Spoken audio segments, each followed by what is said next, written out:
কেমন আছেন বন্ধুরা? সবাইকে স্বাগত জানাচ্ছি আমাদের চ্যানেলের একটি নতুন ভিডিওতে। আজকের ভিডিওতে আমরা 1972 সালে মুক্তি পাওয়া একটি অ্যাকশন ক্রাইম ড্রামা জনরার মুভি দ্য বিগ বার্ড কেজের এক্সপ্লেন করতে যাচ্ছি। তো চলুন সরাসরি মূল ভিডিওতে ফেরা যাক। দ্য বিগ বার্ড কেজ মুভিটি 1972 সালে আমেরিকা ও ফিলিপাইনে মুক্তি পায়। একটি ক্যাসিনোতে গান বাজনার মধ্য দিয়ে মুভিটি শুরু হয়।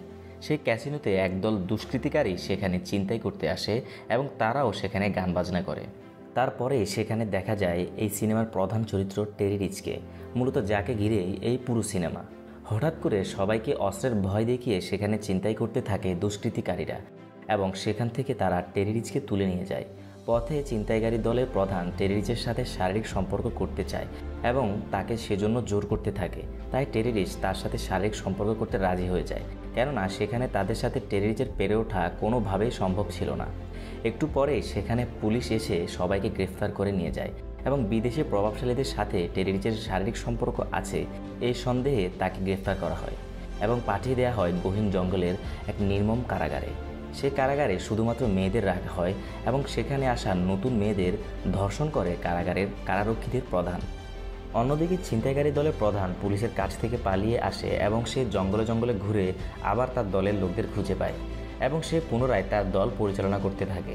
পরবর্তী সিনে আমরা দেখতে পাই কারাগারের একটি দৃশ্য, যেখানে মেয়েদের জেলারের সামনে উলঙ্গ হয়ে গোসল করতে বাধ্য করা হচ্ছে এবং তার যাকে ইচ্ছে তাকেই সে দর্শন করছে। এদিকে সে কারাগারে আসামিদের প্রধানের সম্মুখীন হতে হয় টেরি রিচকে। পরের সিন আমরা দেখি সেখানে সাজাপ্রাপ্ত মেয়েদের দিয়ে বিভিন্ন কাজ করানো হয়।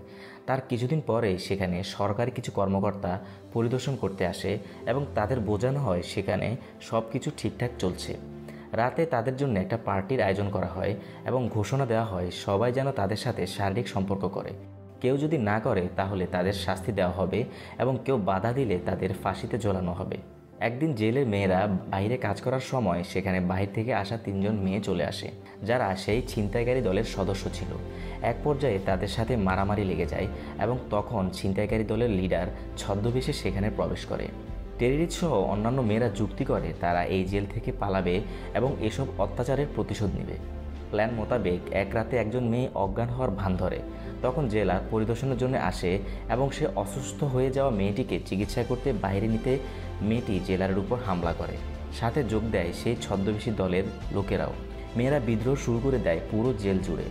এক পর্যায়ে সেখানকার সকল অস্ত্র চুরি করে তারা সেখান থেকে পালিয়ে যায়। পালানোর সময় তাদের ধাওয়া করতে থাকে প্রহরীরা। পালানো মেয়েদের মধ্যে একজনকে তারা গাছের সাথে বেঁধে সেখান থেকে চলে যায়। তখন প্রহরীদের কুকুর এসে মেয়েটিকে মেরে ফেলে। এক পর্যায়ে পালিয়ে যাওয়া মেয়েদের খুঁজে পায় সেই ছিনতাইকারী দল। তারা তখন মেয়েদেরকে উদ্ধার করে লোকালয়ে পাঠিয়ে দেয় এবং এর মধ্য দিয়ে সিনেমাটি শেষ হয়ে যায়। তো বন্ধুরা, কেমন লেগেছে আমাদের আজকের সিনেমা এক্সপ্লেনেশন? ভিডিওটি ভালো লাগলে অবশ্যই কমেন্ট বক্সে জানাবেন। ধন্যবাদ।